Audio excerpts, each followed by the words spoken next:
fifandraisana maharitra fanabeazana mahomby.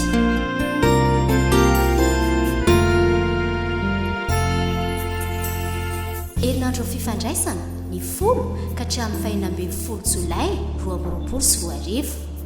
Seminaire ho an'ny mpanabe sy ny ray aman-dreny arahinao eto amin'ny onjam-peon'ny radio antsoin'ny filazantsara isaky ny amin'ny 12 atoandro sy amin'ny 9 alina.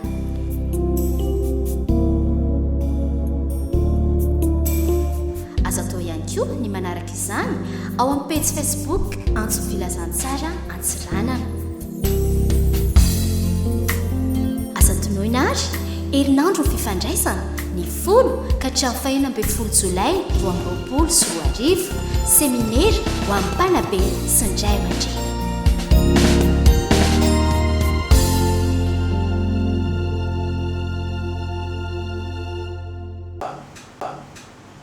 Fifaliana ho ahy ny miaraka aminao amin'ity andro faharoa amin'ny fiarahantsika ity fifandraisana maharitra fanabeazana mahomby. Ny lohahevitra hojerentsika dia hoe tsy tsara raha irery raha lehilahy. Ny zava-kendrena amin'ity leson ity dia ny anamafiorina ny fifandraisam-pivady izay antoky ny fitezana mahomby.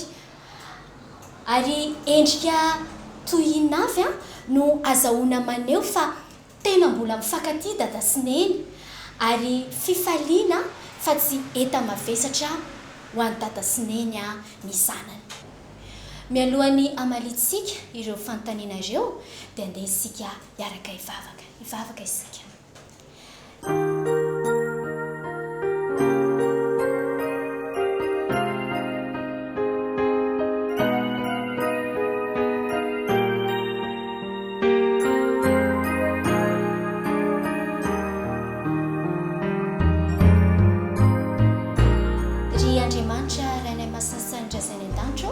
Sotranao izay no ny fitiavanao anay ka nanomezanao anay indray izao fotoana izao ahafahanay andray lesona avy amin'ny teninao koa meo anay fanahinao masina mba ahafahanay manakatra ny tianao ambara aminay amin'ny anaran'i Jesosy. Amen. Inona no fanambarana lehibe nataon'Andriamanitra momba ny olombelona? Andeha ho jerentsika ny voalazan'ny tenin'Andriamanitra ao amin'ny Genesis 2 ny 7 tapany 1. Genesis 2 ny 7 tapany 1. Tsy tsara raha irery raha lehilahy. Ity andinity dia manambara fa tsy natao hitokamonina isika. Tena sarobidy eo anatrehan'Andriamanitra ny fifandraisantsika amin'ny hafa. Noforonina ifandray amin'ny hafa isika ary iaina fikolokoloana io fifandraisana io. Tonga iray amin'ireo fototra maha-olombelona mihitsy aza ny filana ny fifandraisana. Inona avy no efa noforon'Andriamanitra ho an'ny Adama talohany nanaovany io fanambarana io? Andeha ho jerentsika ireto andininy ireto ao amin'ny Genesis 2 ihany ny 9 manao hoe ary Jehovah Andriamanitra nanao sahatao edena tany antsinanana ka napetrany tao raha-lehilahy izay noforonina. Amin'ny 9 ary nampaniriany Jehovah Andriamanitra teo amin'ny tany ny hazo rehetra izay mahateza. 10 ary niseho ny voakavy tao edena nandena nisa. Raha ireo andinireo no jerentsika dia manambara fa ny tontolo materialy rehetra na izay heverina fa lafatra sy mampiadana indrindra aza dia tsy mahasolo ny fifandraisana eo amin'ny samy olombelona. Fahabangana hatrany no tsapan'Andriamanitra teo am-piandohana noho ny tsy fisian'ny namana iray ho an'ny Adama. Lasa fonja ny paradisa rehefa tsy misy ny namana ifandraisana. Manoloana izany dia inona no hetsika nataon'Andriamanitra taorian'io fanambarana io? Dia ho jerentsika ny andininy 7 sy ny andiny faharoapolo amin'ilay Genesis toko faharoa ihany. Genesis toko faharoa ny andiny fahasivy ambin'ny folo tapany faharoa dia toizantsika amin'ny toko faharoapolo. Toy izao mivaky ny teny. Dia nentiny tany amin'ndra lehilahy ireny ahitany izay anonana azy avy. Dia nomena andra lehilahy anarana amin'ny biby fiompy rehetra sy ny voromanidina mba amin'ny bibidia rehetra, nefa tsy hita izay vady sahaza ho andra lehilahy. Noporofon'Andriamanitra fa tsy misy mahasolo ny fifandraisan'olombelona samby olombelona. Ilaina sy mahasoa antsika ny fisindry ireo zavaboary rehetra manodidina antsika, saingy miavaka sy hafa mihitsy ny fihetseham-po rehefa fifandraisana eo amin'ny olona sy ny olona no resahana. Io fanambarana io dia mamaritra ihany koa fa tsy misy ifandraisantsika amin'ny biby raha eo amin'ny fiandohana ny resahana.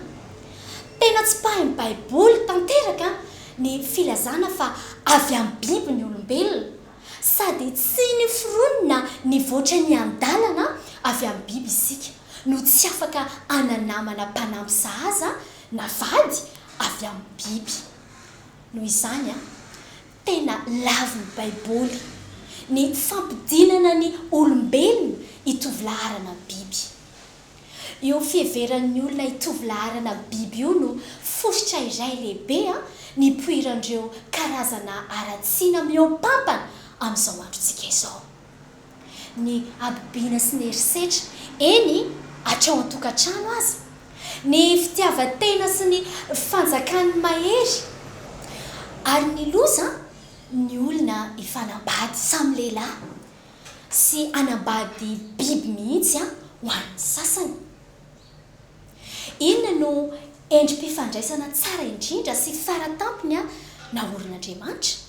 Dia jerentsika ao amin'ny Genesis toko faharoa ny andiny faha-efatra amby roapolo. Genesis toko faharoa ny andiny faha-efatra amby roapolo.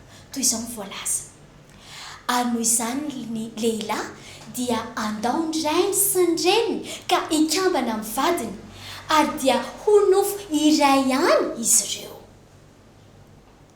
Ny fifandraisana misy eo amin'ny mpivady no naorin'Andriamanitra ho modelim-pifandraisana tsara indrindra ety an-tany. Ny tokantrano miaina sy maneho io modely io dia taratry ny lanitra.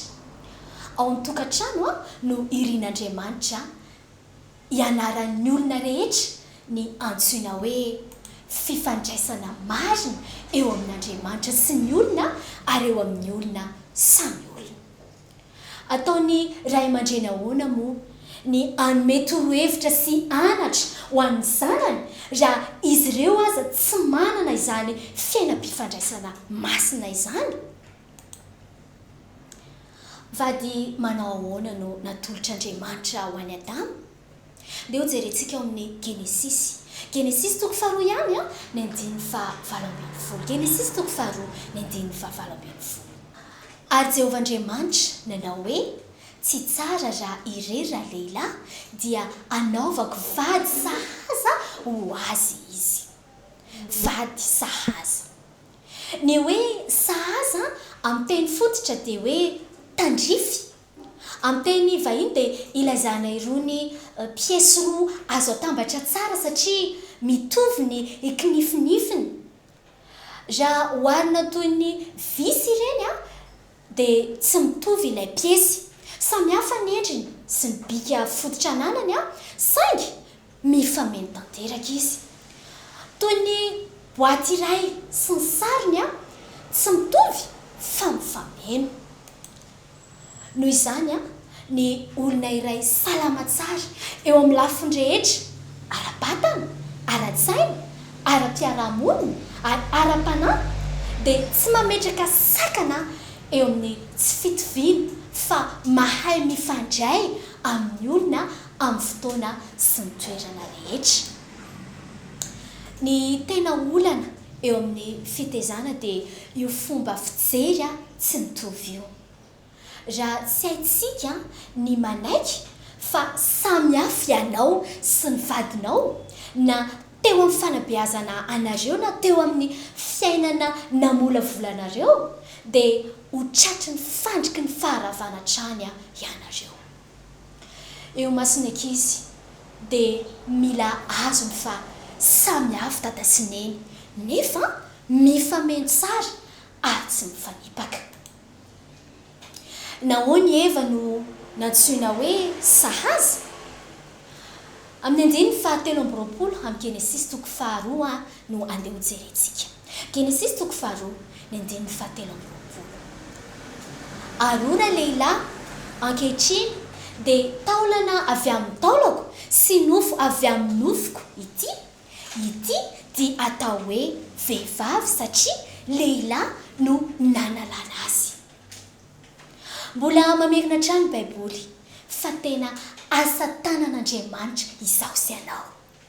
Zava-dehibe ny mahalala izany hoe amin'ny fifandraisana amin'ny hafa Andriamanitra no namorona na i Adamo na i Eva dia samy noforoniny tanany tamin'ny fomba mahagaga.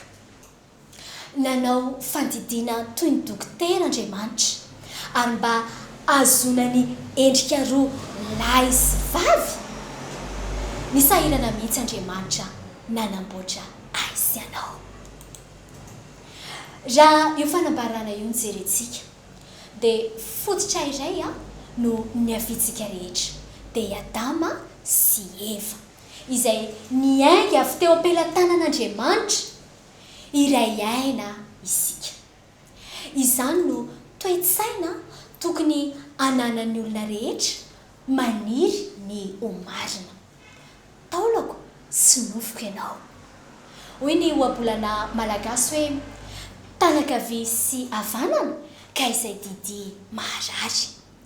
Satria tsy anao irery no mitaiza sy mamola volana ankizy dia ataovy ho tsapany vadinao fa tena manana fifandraisana lalina aminy ianao ary mpiara-miombona antoka aminao izy.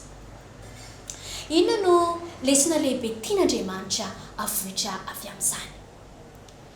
Dia jerentsika eo amin'ny Jaona voalohany toko fahaefatra ny andiny fahaenina ambin'ny folo.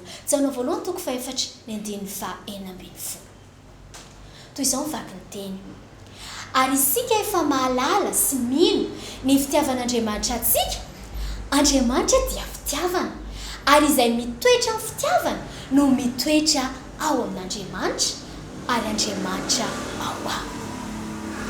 Izany dia midika fa ny fahombiazana dia mifototra eo amin'ny fitiavana.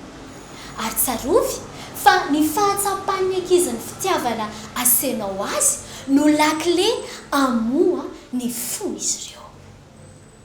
Koa amin'ity anio ity ary mba fanirinao ve ny anana fifandraisana tsara eo aminareo vady? Ny fifandraisana tsara eo amin'ny ray aman-dreny sy ny zanaka? Eny, eo amin'ny olona rehetra mihitsy aza. Andeha isika hivavaka, ametraka izany faniriana izany amin'ilay Andriamanitra izay namorona antsika mba halavorary izany fifandraisana izany. Hivavaka isika.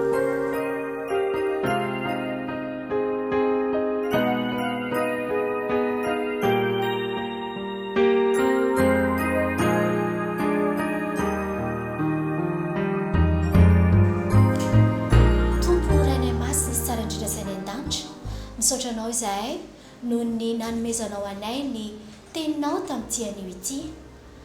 Mampatsiahy anay ny masarobidy izany fifandraisana eo amin'ny tokantrano izany. Nasehonao anay fa tsy tsara ho anay ny miaina irery. Koa ampio izahay mba hanana izany fifandraisana izany eo amin'ny mpivady, eo amin'ny ray aman-dreny sy ny zanaka, eny eo amin'ireo manodidina anay rehetra aza. Fa tononona vavaka noho ny amin'ny anaran'i Jesosy. Amen. Inoko sy antenaina. Inona sy antenaina fa nitondra lesona ho antsika ny fiarantsika teto tamin'ity anio ity. Mirary ny soa sy ny tsara ho antsika rehetra. Mandra-piono. Amen.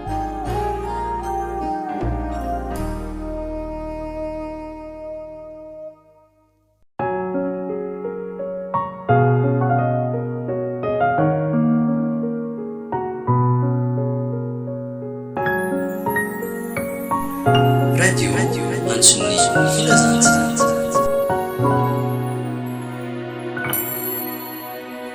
ry tompondrayo miandrandraanao kanto loatra ny erinao fiainako isan'andro na alina misy anao ny toerana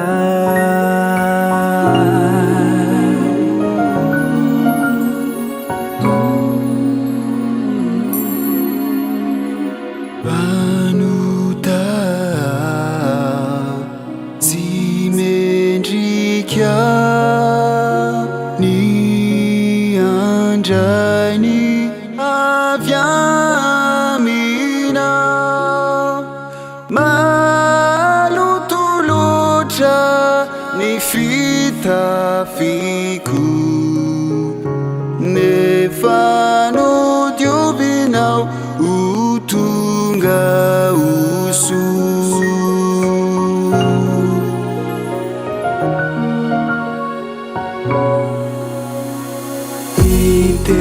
iteninao indro manome fanantenana rikio famendre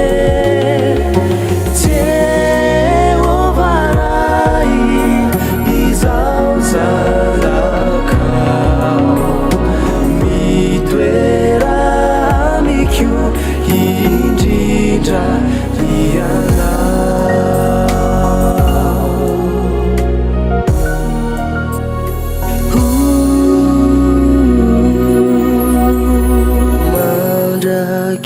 mandrakizay ny fitiavanao ireo mpanota mahatra ety manatenao ilay andro iray mba hamonjenao reo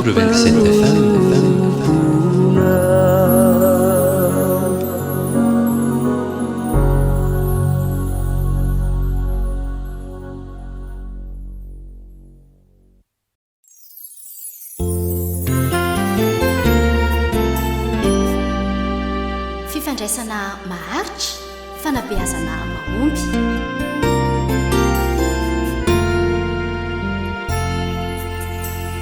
herinandro fifandraisana ny folo ka hatramin'ny fahinambin'ny folo jolay 2024 seminaire ho an'ny mpanabe sy ny ray aman-dreny arahinao eto amin'ny onjam-peo ny radio antson'ny filazantsara isaky ny amin'ny 12 atoandro sy amin'ny 9 alina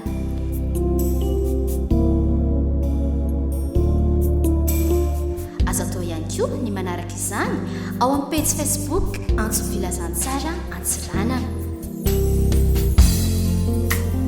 aza tonoina ary herinandro fifandraisana ny folo ka hatramin'ny fahinambin'ny folo jolay 2024 seminaire ho amin'ny mpanabe sy ny ray aman-dreny